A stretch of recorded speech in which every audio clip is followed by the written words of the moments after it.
In recent days, the cost of fuel for automobiles has gone up. My mother-in-law notified me that the prices were expected to rise by around 10 cents per liter, and that I should go out and fill up before the prices increased at midnight. I've always been frugally minded and have also established a value for my time. I'm not going to chastise anyone for trying to save some money on racing around the city to find the best fuel cost, but I will help you determine if you should. I know the calculations may be long and complicated. It will all be clear at the end, and I will include a spreadsheet below that helps you to calculate whether you should waste your time or fill up with your car on those special days. The spreadsheet goes much further into depth that the content of this video has, and it really can be a powerful tool to use, so I recommend at least checking it out and giving it a try. The first thing that anyone needs to do is to establish a baseline of what their time is worth. In this day and age, it can be very difficult to put a value on your personal time. Ironically, we don't have any issues with putting a value on our time when it comes to working for income. Minimum wage is creeping up where I live, and is expected to approach $15 per hour in the near future. On the other end of the spectrum, we have civil servants that command salaries on the order of $120,000 per year. Just as a quick check, an easy way to tell how much you make per hour based on your annual salary is to use the 2,000 factor. In other words, if you make $120,000 per year, you need to divide that number by 2,000, so that would be around $60 per hour. The number isn't exact, but the 2,000 factor is good if you need to calculate what a salary is worth per hour. Now that you know how to calculate how much your time is worth during working hours, you need to establish what your time is worth to you personally. For me, I have a hard time committing to what my personal time is worth, and it can change depending on what I'm doing. For instance, if I'm celebrating my anniversary with my wife, I really don't think it would make sense to tell her that I'd be staying late at work and I would miss it for my $25 per hour wage. So we need to take away special occasions and time spent with friends and family and take our free time and evaluate it. I don't have a lot of personal free time, but when I do, I feel that my personal free time should be worth what I get paid at my current job. The way I look at it is that my employer takes a majority of my free time and pays me for it with a salary. So why should I expect to work for any less during my own free time? If I expect to get more, then I really should be looking for a new job that pays me more. Needless to say, you can come up with your own way to evaluate your time, but this system seems to work for me. And as a matter of fact, I usually make a lot of my decisions based on what I get paid hourly, including how much I pay for clothing. Whatever rate you come up with, you can use that in our calculations on what you should do with your time. The argument persists on why people would wait in huge lineups at the gas pump to save the difference in the fuel prices. Well, it may actually work out in your favor depending on the variables presented to you here in this video. Here's an elementary formula for figuring out your savings at the pump. It's your tank size, multiplied by your tank emptiness, multiplied by your per liter savings at the pump, and that equals your total savings. The most important thing is knowing how big the gas tank in your car actually is. For instance, in my old Jetta, the tank was a meager 45 liters. Seems strange that this would be the first thing we should know, but if you think about it, if you're looking to save 10 cents per liter and your tank is 45 liters, the maximum you could be saving is around $4.50. But if you're driving a larger truck like a 2018 Ford F-150 4x4, the fuel tank has a capacity of 138 liters. So you could be saving $13.80 per fill up. But that would be if your tank were on empty. Now, most people don't show up at the gas pump with their tanks that empty. And even when your gas is showing that your tank is empty, the manufacturer usually leaves some room for reserve so you don't leave yourself stranded. But this would be the maximum you could save. You could commit the tank size to memory, but if you're not good with math, I would use a round number like 50 liters or 10 gallons. Rounding off by even 20% won't affect your savings by too much, but could really tell you if you're wasting your time. Saving $1 compared to $1.20 isn't too much of a big deal. I'll put together what one might consider the worst case scenario in the formula with the low efficiency F-150 truck example. I'll use the 138 liters and round it up to 140 liters. So the next stage of making the calculation is to establish how empty your tank currently is. I'm going to take the tank and fuel level and use that as a factor in establishing savings.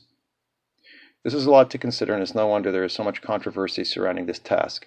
And again, this can be very complicated, so for those of us that are mathematically challenged, I would just round your tank down to the nearest 3/4, 1/2, 1/4, or empty tank. You need to know how empty your tank is, not how full it is. So a 3/4 full tank is actually 1/4 empty. A quick conversion to use is the following factors. 3/4 is equal to 0.25, 1/2 is equal to 0.5, 1/4 is equal to 0.75, and empty is equal to 1. Again, I'll use the worst case scenario of an empty tank in our formula, so I'll put the one factor into the formula. The last part of our simple formula is the per liter savings. A savings of 10 cents per liter in my neighborhood seems pretty substantial. When this happens, I see a lineup of cars around corners. So with our formula, we have a savings of 140 times 1 times 10 cents, which is $14. Sounds good, but would you go out and fill up? That would depend, wouldn't it? If I told you that you had to drive 2 hours to save that much, you'd possibly reconsider. That question is really difficult to answer on where you would draw the line, and it is very personal. But you likely wouldn't want to actually pay money to fill up. So where is that line? How far could you travel on the $14? Well, that really depends on what the price of fuel is. In my neighborhood, the average cost of fuel is around $1.15 per liter. The amount of fuel we can buy with that $14 is 14 divided by 1.15 per liter, which works out to around 12 liters. On the F-150 pickup, the fuel efficiency is around 11 liters per 100 kilometers, so we could travel a little over 100 kilometers to break even on the savings. A 2-hour drive just to find that deal with the F-150 pickup will definitely end up costing you money. I know the calculations are trying, but it may make the point a little clearer if we take the opposite side of this coin and use a small compact car with a small 45-liter tank, rounded up to 50 liters, 3/4 full, and a saving of 3 cents per liter. The total savings would be 37 cents. Maybe we should reconsider waiting in the line for the 37 cents in this case. Using the same fuel price and fuel efficiency closer to 6 liters per 100 kilometers, we could drive around 6 kilometers on that 37 cents. So with your small car, if you're driving more than 6 kilometers, it's going to burn up your savings in this scenario. Never mind the torturous waiting in the lineups. The truth here is that fuel shopping with a small car is likely to be more of a waste of time than if you drove a larger pickup truck simply based on the tank size. But in both cases, if the tanks are 3/4 full, it would likely be a waste of time in both vehicles. That could simply be the rule on whether you shop for fuel or not. As a matter of fact, the more efficient your vehicle is, the less sense it makes to shop around. More efficient vehicles usually have gas tanks that are smaller, and the weight added from the fuel tank actually makes it less efficient. As an example, 45 liters of fuel weighs just under 175 kilograms or 374 pounds. In order to streamline and make my decisions easier, I use my hourly wage rate in determining if I should waste my time. Otherwise, I'd likely go crazy just trying to figure out how I should spend my precious time. As mentioned before, my hourly wage is $25 per hour. During the frenzy, it's usually a minimum of 20 minutes of time I take to line up, fuel up, then pay. At my hourly wage, that's about $8.33. So unless I'm saving more than $8.33, I'm not going to waste my time fueling up when I could be spending my time doing other more valuable things that could be potentially more fun or saving me more money somewhere else.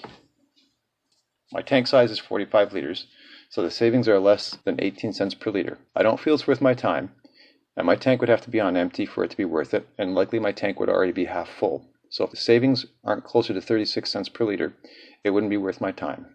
And we know that a price drop from $1.15 to 79 cents isn't likely going to happen anytime soon. The break-even point for me with my car is if I were driving past a gas station that had a price drop of 10 cents per liter, meaning I didn't have to drive any distance, and as long as I waited for less than 12 minutes, it would be worth my time on an empty tank. As a result, it's few and far between when I actually take the time out of my day to try to save money at the pumps. If you like my idea or you want to make your own valuation, you can download my handy spreadsheet where you input your values either in metric or US imperial to get either how much you could save or your break-even point. I want to talk about incentives. I know that Costco, Walmart, and other big box stores offer incentives at their branded gas stations. Where I live, one of the big banks offers a 3 cent per liter rebate when you use their credit card or debit cards at one of the major gas stations. For our pickup scenario, with an empty gas tank, that saving would be about $4.20 compared to my car at $1.35. Not bad if you don't have to line up, but I wouldn't drive out of my way because the pickup would burn that amount in 33 kilometers and my car would burn it in about 17 kilometers. I like to try to find ways to leverage my time, so an alternative to viewing the waiting in line process is to use that time wisely. As an example, if you spend time on the phone at home, you can make those calls while you're waiting in the long lineups. Possible purposes of your calls could be casual, such as to friends or relatives, or if you have errands such as calling your bank for financial advice. One last thing I want to leave you with is to consider how much time you actually spend looking for lower fuel prices. If you use an application, that could be close to zero, or if you actually drive around looking for a good price, it could be closer to 20 minutes. Again, you would need to factor that into your time calculations.